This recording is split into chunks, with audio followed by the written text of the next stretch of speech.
YouTube, breaking news, breaking news. Yes, we have just found out. Donald Trump has negotiated a peace deal between Iran and Israel. Oh my God. What an amazing fact.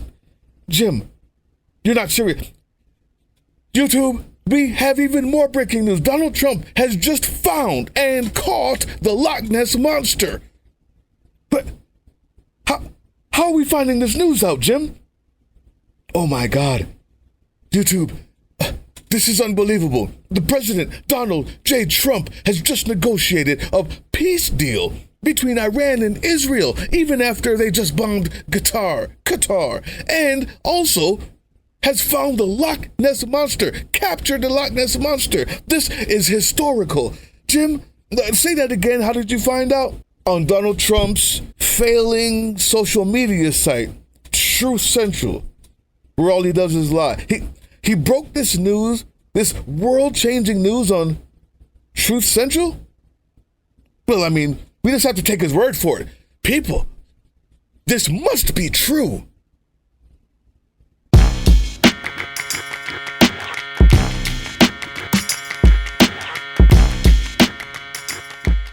What's up, YouTube?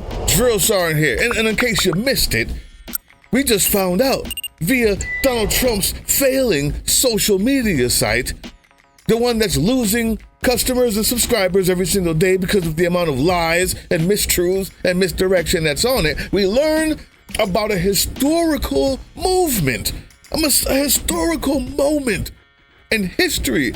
This is a ceasefire between Iran and Israel. A ceasefire. All of the details are on Truth Social, not in a back room somewhere in the White House, not in an official setting, no official statements from anybody. A Truth Social post. Now, this is amazing, isn't it? But just in case, I want you to remember the video I put out just yesterday.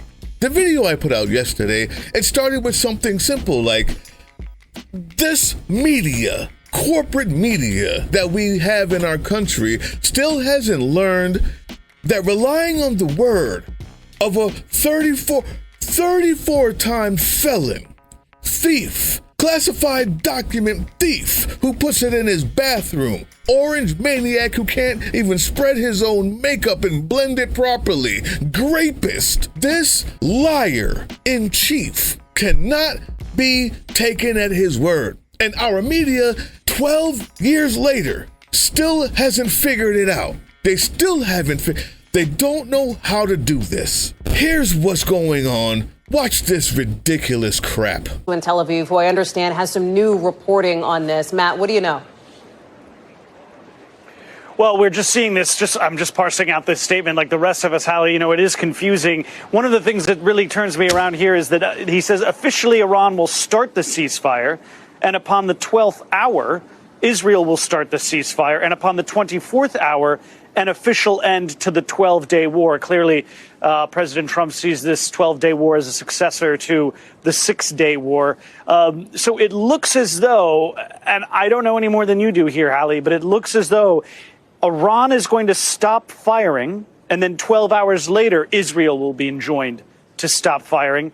And upon the 24th hour, both of them, or the war will be officially declared over. That almost makes it sound like Israel will have its way with Iran for a 12-hour period between the time when Iran starts its end of the ceasefire and then Israel picks up on its end. Though he does say that during each ceasefire, the other side will remain peaceful and respectful. It's confusing because, of course, you do think of a ceasefire as being a mutual agreement.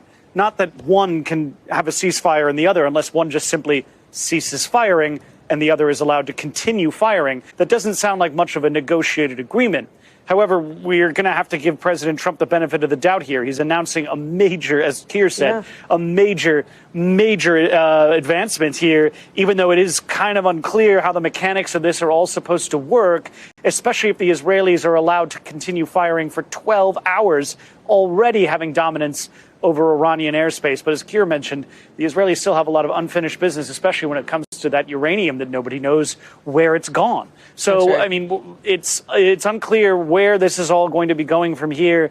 It all Excuse me, say that again. That doesn't sound like much of a negotiated agreement. However, we're going to have to give President Trump the benefit of the doubt here. No, you don't. No, you don't. But why do you give him the benefit of the doubt? At what point has he earned the benefit of the doubt? America? That this is just for you now.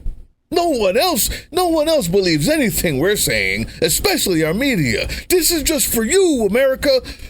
Why on God's green earth are we giving him the benefit of the doubt for anything? If he says the sky's blue, I would go outside and check it immediately. What are you doing, CNN? And what makes it even more egregious, this will not be long. What I did when you saw the title and the thumbnail is called clickbait. Clickbait is something that mostly YouTubers or other social media content creators use to try to cut through the noise. It's a lot of us on here, and they're hoping that the person who clicks on it sees something that they like. They realize that the person who's talking or the show that they're watching is either super informative or super entertaining. Many times both. And if you find that, then you'll keep on watching and you'll realize that you're happy you clicked on it. The only problem about using that method of gathering an audience is, I don't make $30 million a year, like the hosts of CNN and MSNBC. The independent media has a post of their own, Midas Touch. Thank God for Midas Touch and all other independent media. It says here, Iran has not received any ceasefire proposal and sees no reason for one. Senior Iran official told CNN. You get it yet, YouTube? The most embarrassing part about all of this, YouTube, is Matt. But listen to this again. I want to go to our colleague Matt Bradley, who is also in Tel Aviv, who I understand has some new reporting on this. Matt, what do you know? Matt is wondering, why am I in Tel Aviv reporting on Truth Social posts? Matt has no more information than the person in New York. He's all the way in Tel Aviv, and he's wondering to himself, why am I reporting on a Truth Social post? I didn't have to come to Tel Aviv for this. It's 1 a.m. here, Matt. Matt, it's 1 a.m., bro. There's bombs coming down. You don't know when the next attack is coming, and you've been asked by your news media organization to report from Tel Aviv about the Truth Social post that's in her hands. What are we doing? What are we doing? People. Matt, I'm sorry, bro. I'm sorry, Matt. That's embarrassing. It's embarrassing. It is unbelievably embarrassing to send Matt to Tel Aviv to report on a Truth Social post. If you believe anything from these people, see MSNBC, CNN, Fox News, whatever it is, don't believe what they're telling you. Go somewhere else. Come here. There's better news out there. You could use ground news. Ground news has very quickly become one of my most prized resources, my go-to even, because I get to find out what stories are not covered by the blind spot feature, which I love. But not just the blind spot feature. Any of these stories that I bring up, I can see what either side is saying about it. I can also see who's paying for those headlines. It tells me who owns the publication, which also lets me know who they're writing it for. Many times, none of that is for us. But understanding the context helps us understand the story. Ground news is absolutely one of, if not the best way to know that you've gotten every side of a story and that there's not enough spin in the world that could have you misinterpret it. I don't know. It could be right, it could be wrong. But it wasn't stated as opinion.